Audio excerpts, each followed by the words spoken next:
अस्सलाम वालेकुम dear students. हम सरफेस केमिस्ट्री पढ़ रहे थे। इसके कुछ लास्ट टॉपिक अभी बचे हैं। सरफेस केमिस्ट्री आज जो इसका टॉपिक है बहुत ही इंपॉर्टेंट टॉपिक है।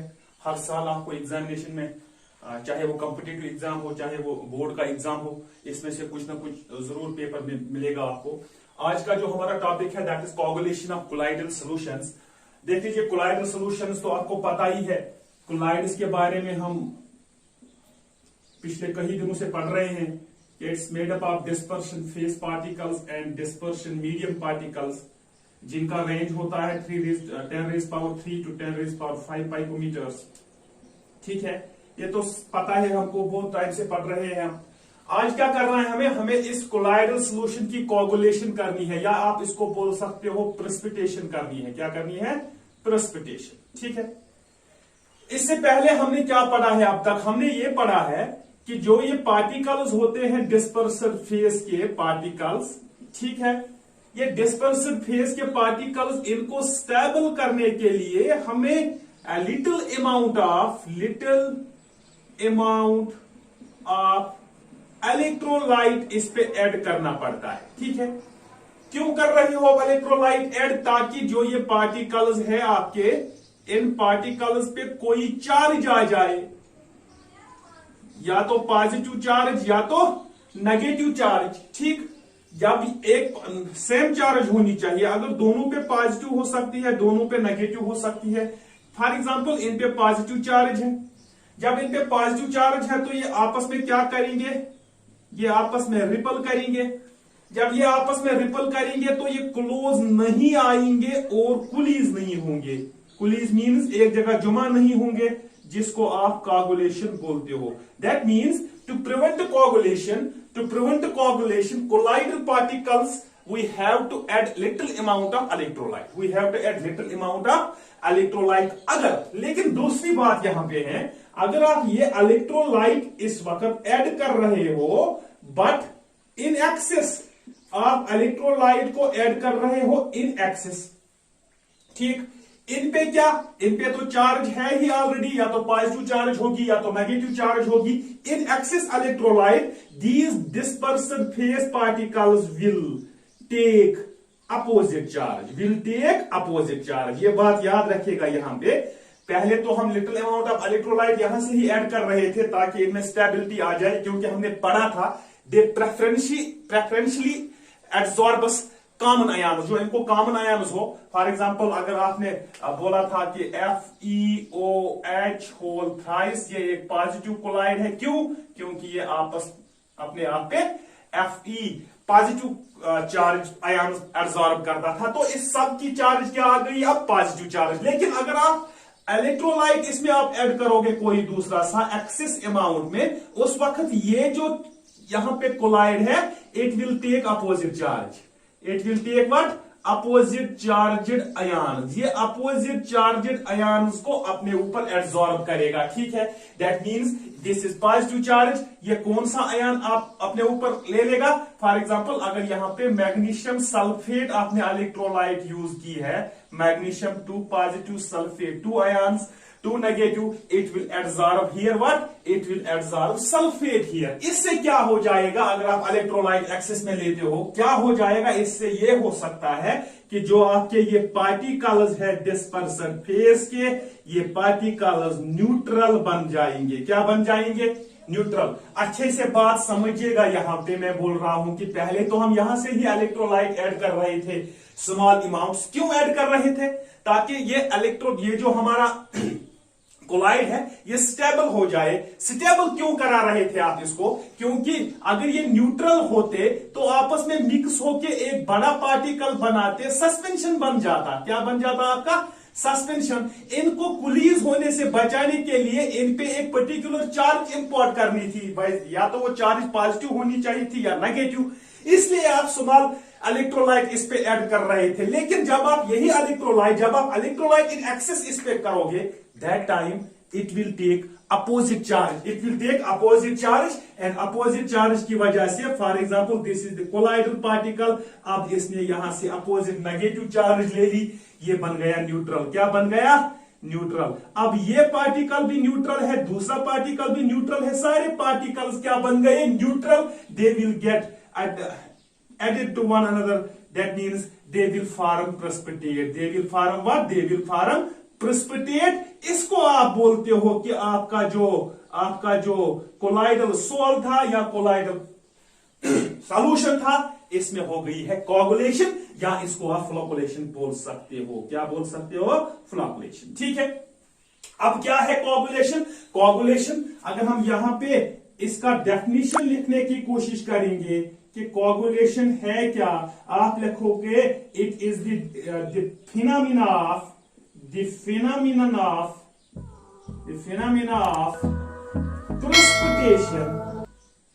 precipitation of colloidal solutions by addition of excess of electrolyte। देख लीजिए, इसकी डेफिनेशन भी यहां पे आ गई। क्या लिखा हमने डेफिनेशन में कि जो ये कोगुलेशन होता है, actually what is the coagulation? ये तो प्रेसिपिटेशन है। किसकी प्रेसिपिटेशन? कोलाइडल सॉल्यूशन की। और कैसे होती है ये प्रेसिपिटेशन? ये प्रेसिपिटेशन होती है जब आप एक्सेस क्या कर रहे हो? जब आप एक्सेस इलेक्ट्रोलाइट इस पे यूज कर रहे हो, इसमें ऐड कर रहे हो, उस वक्त कोगुलेशन होती है। क्या होती है उस वक्त? कोगुलेशन। अब इस कोगुलेशन का मैकेनिज्म देखते हैं यहां पे कि ये कोगुलेशन क्यों हो गई। मैकेनिज्म ठीक है। फॉर एग्जांपल, मैंने यहां पे एक नेगेटिवली चार्जड कोलाइडल सॉल्यूशन ले लिया। नेगेटिवली चार्जड कोलाइडल सॉल्यूशन कौन सा? आर्सेनिक सल्फाइड ले लिया मैंने। ठीक है, अब आप सबको पता है कि जब आप स्मॉल इलेक्ट्रोलाइट इस पे ऐड करते थे, इसकी चार्ज क्या आ जाती थी? Negatively charged. ये नेगेटिवली चार्जड था। अब आप क्या कर रहे हो? इस पे आप बैरियम क्लोराइड ऐड कर रहे हो, इलेक्ट्रोलाइट यूज कर रहे हो आप बैरियम क्लोराइड। अब इस बैरियम क्लोराइड को देख लीजिए, 2 times chlorine negative and barium 2 positive.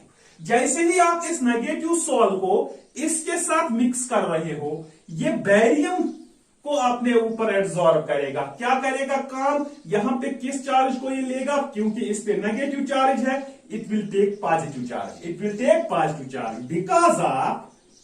Because of positive charge, ये जो हमारा सोल ऑलरेडी था, इट विल गेट न्यूट्रलाइज्ड। ये न्यूट्रलाइज्ड हो जाएगा। दैट मींस इसके जो पार्टिकल्स थे, इन पार्टिकल्स पे अब कोई चार्ज नहीं है, दे विल गेट कुलीज। ठीक है, ये एक दूसरे से जुमा हो जाएंगे और बड़े बड़े पार्टिकल्स बनाएंगे। क्या करेंगे? बड़े बड़े पार्टिकल्स बनाएंगे। दैट मीन्स 10⁵ पाइकोमीटर से ज्यादा रेंज के पार्टिकल्स बनाएंगे, साइज के पार्टिकल्स बनाएंगे। अब ये हमारा कोलाइड नहीं रहा, अब ये किस रेंज में आ गया? सस्पेंशन की रेंज में आ गया। This process is called coagulation. या इसको आप प्रेसिपिटेशन भी बोल सकते हो। And one appropriate word for it is flocculation. ठीक है, अब आपको समझ आ गया होगा कि कैसे ये कोगुलेशन होती है। जब आप इलेक्ट्रोलाइट ऐड करते हो किसी चार्जड सॉल्ट पे, चाहे पॉजिटिव चाहे नेगेटिव, ये इसमें से अपोजिट चार्जेस को लेता है और इसके पार्टिकल्स क्या बन जाते हैं? न्यूट्रल। जब न्यूट्रल बन गए तो ये एक दूसरे के नजदीक अब आसानी के साथ आ सकते हैं। There will be no repulsion.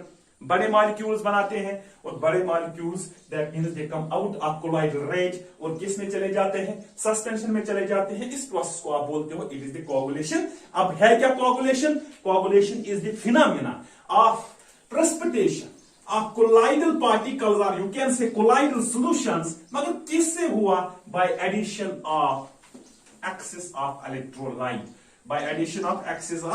Electrolyte. ठीक है, अब देख लीजिए, फॉर एग्जांपल मैंने यहां पे यही सॉल्ट ले लिया, आर्सेनिक सल्फाइड।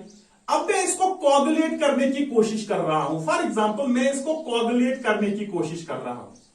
अब आप सबको पता है ये कोगुलेट कैसे होगा? जब आप इस पे इलेक्ट्रोलाइट ऐड करोगे, क्या करोगे? Add electrolyte. फॉर एग्जांपल मैं एक दो इलेक्ट्रोलाइट्स की एग्जांपल यहां पे देता हूं। NaCl, ये क्या बनाएगा आपका? Na positive, Cl negative. अच्छा, दूसरा लेते हैं MgCl2, ये क्या बनाएगा? Mg2 positive 2 times Cl negative. और तीसरा AlCl3, Al3 पॉजिटिव Cl। ठीक है, अब क्या करने जा रहा हूं मैं इसको कोगुलेट करने जा रहा हूं, या आप प्रेसिपिटेट बोल सकते हो, फ्लोकुलेशन बोल सकते हो। मैं इसको NaCl, magnesium chloride, aluminium chloride, इनसे मैं इसको कोगुलेट करने की कोशिश करूंगा। ठीक है, अब आप खुद बोलिए, ये जो मैं कोगुलेट कर रहा हूं ये किसकी वजह से कर रहा हूं? इलेक्ट्रोलाइट्स की वजह से। That means these electrolytes have a power, to coagulate salts. कौन से सॉल्ट्स? Colloidal salts. एंड इनके पावर को आप क्या बोलोगे? Coagulating power. सिंपली क्या बोलोगे आप? Coagulating power. यहां तक क्लियर है? आपने नेगेटिव, यहां पे हमने नेगेटिव कोलाइड ले लिया, इसको कोगुलेट करने के लिए आपको इलेक्ट्रोलाइट्स का इस्तेमाल करना पड़ेगा। दैट मीन्स ये जो कोगुलेशन फ्लोकुलेशन प्रोसेस होती है, it is because of electrolytes. That means these electrolytes have power to coagulate colloidal salts and their power is called coagulating power. ठीक है, अब यहां पे देख लीजिए, ये जो coagulating power है इसके लिए एक रूल आया है, हॉडी एंड स्क्योल्स। इन दो साइंटिस्ट ने एक थ्योरी दी है, एक रूल दिया है कि आप कैसे गेस करोगे कि कौन सा इलेक्ट्रोलाइट का पावर ज्यादा है और किस इलेक्ट्रोलाइट का पावर कम है। That is called Hardy Schulze rules and you will find it in every paper. Even की कॉम्पिटिटिव एग्जामिनेशन में इसके ऊपर आपको बहुत सारे क्वेश्चंस मिलेंगे। इस अकॉर्डिंग टू दिस ये अच्छे से देख लीजिए। According to this rule, number first क्या बोलता है ये? द कोगुलेटिंग पावर, या ऐसे लिखेंगे हम, the coagulation of colloid occurs by the opposite charged ions of electrolyte. यहां पे अच्छे से समझ लीजिए, पहला पॉइंट है क्या? अगर आपको इस इलेक्ट्रोलाइट को कोगुलेट करना है, यहां पे देख लीजिए, ये first electrolyte, second and third, here it is it's ions. अब यहां पे पॉजिटिव आयंस भी है, नेगेटिव आयंस भी है, लेकिन हॉडी-स्क्यूल्स क्या बोलता है कि कोगुलेशन के लिए, इसको कोगुलेट करने के लिए कौन से आयंस की जरूरत पड़ेगी आपको? इलेक्ट्रोलाइट के opposite ions. That means this is the positive charge, this is the negative charge colloid. आपको जो कोगुलेशन होगी that will be because of these positive charged ions. That means जो इलेक्ट्रोलाइट्स में आयंस है, आपको कौन से आयन सिलेक्ट करने हैं? जो कोलाइड के चार्ज के अपोजिट हो। कोलाइड नेगेटिव चार्ज है, यहां पे आपको किसको चेक करना है, किसको सिलेक्ट करना है? Na positive, Mg2 positive, Al3 positive, क्योंकि ये ही इसको कोगुलेट करेगा और नेगेटिव चार्ज से कोई फर्क नहीं पड़ेगा, इससे इसको फर्क पड़ेगा। ठीक है। एंड नंबर सेकंड पॉइंट यहां पे देख लीजिए। अब मुझे बोलिए, इन तीन आयन्स में आपने सिलेक्ट कर ही लिया मैग्नीशियम एंड अल्युमिनियम। क्या लगता है आपको, अगर मैं इन तीन इलेक्ट्रोलाइट्स में से एक एक करके सबसे ट्राई करूं कि जल्दी जल्दी कोगुलेशन कौन करेगा? क्या NaCl वाला करेगा? क्या MgCl2 या ये करेगा? It will depend upon the ion with highest charge. That means यहां पे तीन पॉजिटिव चार्जेस है। This will coagulate this salt easily as compared to sodium. पहले देख लीजिए, the coagulation of colloids occurs by opposite charged ions of electrolyte, वो तो हमने देख लिया। and these ions are called active ions. क्या बोलते हो आप इसको? Active ions. तो इनमें से एक्टिव आयंस कौन है फिलहाल? Sodium, magnesium and aluminium. अब दूसरा क्या लिखा हमने, the coagulating power, the coagulating power of ion. देख लीजिए यहां पे नेगेटिव चार्ज है तो अयन क्या आ गए, पॉजिटिवली। अगर ये पॉजिटिव चार्ज होना तो अयन आ जाते नेगेटिव, अयन आ जाते नेगेटिव। हाँ, the coagulating power of ion is directly proportional to its valency, to its you can say valency or you can say charge, you can say charge। Directly proportional मतलब क्या है, यहां पे जिस आयन पे ज्यादा चार्ज होगी वो जल्दी जल्दी कोगुलेट करेगा। तो फिर क्या ऑर्डर बन जाएगा यहां पे, Al 3 positive greater than magnesium 2 positive greater than sodium positive, sodium positive. Highest coagulating power किसका होगा, अल्युमिनियम 3 पॉजिटिव का, एंड लोवेस्ट किसका होगा, सोडियम पॉजिटिव का। क्यों, because it depends upon the valency और it depends upon the charge on the ion, charge on the ion. ठीक है, ये तो हो गया इसके दो रूल्स। और साथ साथ हम एक और एग्जांपल यहां पे ले लेते हैं। फॉर एग्जांपल मैं यहां पे ले लेता हूं अब FeOH ferric hydroxide. It is positive charge sol, ये आपको पता है, जिसको नहीं पता है वो लास्ट प्रीवियस लेक्चर्स देख ले, उसको पता चल जाएगा वहां पे कि चार्ज कहां से आ जाती है सॉल पे। ठीक है, अब यहां पे देख लीजिए मैं क्या करने की कोशिश कर रहा हूं, मैं NaCl MgSO4, ठीक, फॉस्फेट।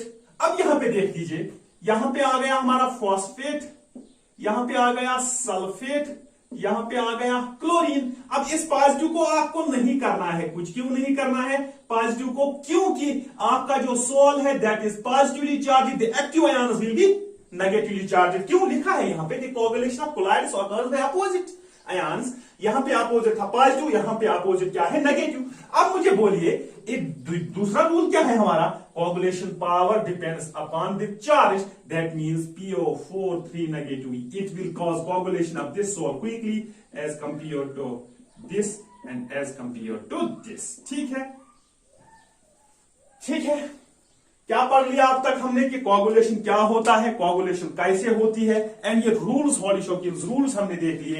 इसमें से क्वेश्चन डेफिनेटली कॉम्पिटिटिव एग्जाम में आता है कि कौन सा इलेक्ट्रोलाइट जल्दी जल्दी कोगुलेशन करेगा एंड कौन सा इलेक्ट्रोलाइट वीकली कोगुलेशन करेगा। ठीक है, अब यहां पे एक और पॉइंट हम लिखने जा रहे हैं। देख लीजिए क्या देखा हमने अभी, हमने AS2S3 लिया था, ये लिया था हमने बोला कि अल्युमिनियम ज्यादा करता है मैग्नीशियम से, मैग्नीशियम ज्यादा करता है इससे। ठीक है, अब लेकिन जब आप इसको कोगुलेशन करने की कोशिश करोगे आपको इसके मिलीमोल्स ऐड करने हैं। ठीक है, दैट मींस द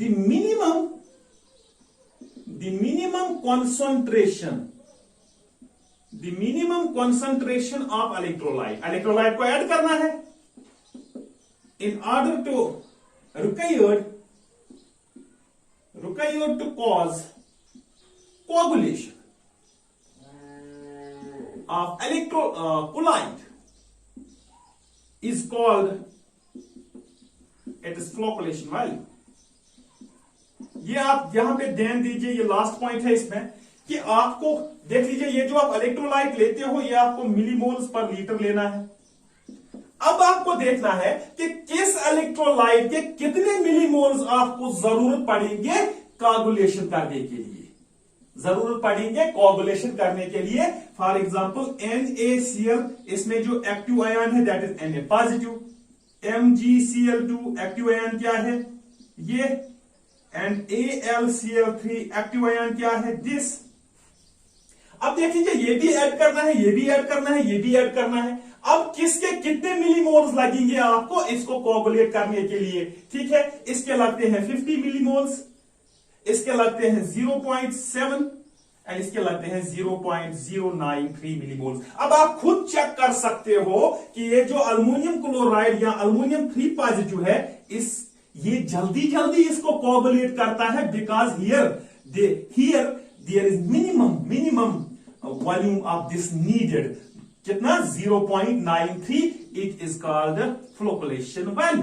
क्या बोलते हैं हम इसको, फ्लोकुलेशन वैल्यू। किस इलेक्ट्रोलाइट के कितने मिलीमोल्स आपको लगेंगे कोगुलेट करने के लिए किसी पर्टिकुलर कोलाइड को, that's called the fluctuation value. And जिसका वैल्यू कम होगा that has highest coagulating power, that has highest coagulating power, that has highest coagulating power. ठीक है, अब तक क्या पढ़ लिया आपने? कोगुलेशन क्या होता है?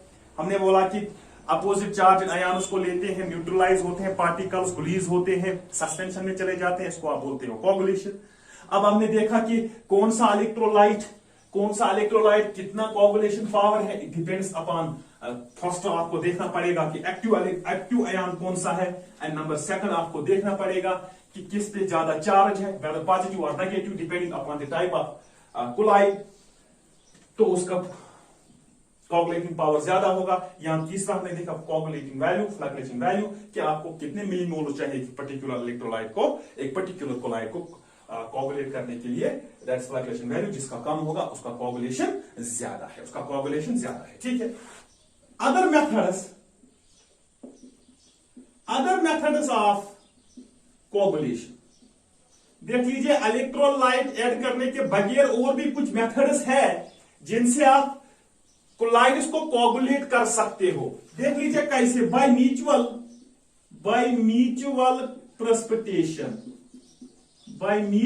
प्रेसिपिटेशन, ये एक मेथड है। ये म्यूचुअल प्रेसिपिटेशन है क्या? आपको you have to mix equimolar मतलब same moles, mix equimolar quantities of two opposite charges collides।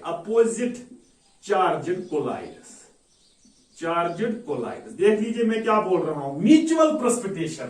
आपको क्या करना है, अभी तक आपने देख लिया ये जो है नेगेटिव सोल, एंड आपने देख लिया ये जो है आपका इट इज पॉजिटिव सोल। इसका भी इक्विमोलर क्वांटिटी ले लो, इसकी भी इक्विमोलर क्वांटिटी ले लो। This is negatively charge, this is positively charge. इन दोनों को मिक्स करो, यहां पे क्या बन जाएगा आपका, इन दोनों का कोगुलेशन हो जाएगा। क्यों हो जाएगा coagulation? Because they will get neutralised, equal negative charge, equal positive charge, they will get neutralized, and these particles will come close to each other and results in coagulation. That means other than addition of electrolyte, there are few other methods, mutual precipitation, by which you can coagulate the colloids। कैसे? आपको equal molar quantities लेना है, इनको mix करना है, coagulation हो जाएगी। क्या हो जाएगी? कोगुलेशन। या आपने दूसरा टॉपिक पढ़ा है, ठीक है, प्यूरिफिकेशन ऑफ कोलाइड्स में, लास्ट पे देख लीजिए, चैनल पे पड़ा हुआ है। आपने उस वक्त देखा था डायलिसिस। आपने बोला था कि जो एक्सेस अमाउंट ऑफ, उस वक्त हमने बोला था एक्सेस अमाउंट ऑफ इलेक्ट्रोलाइट को हम रिमूव करते हैं by the process called dialysis. Dialysis देख लीजिएगा, चैनल पे पड़ा हुआ है, ठीक है। हाँ, excess amount of, that means आप स्मॉल अमाउंट ऑफ इलेक्ट्रोलाइट रहने देते थे,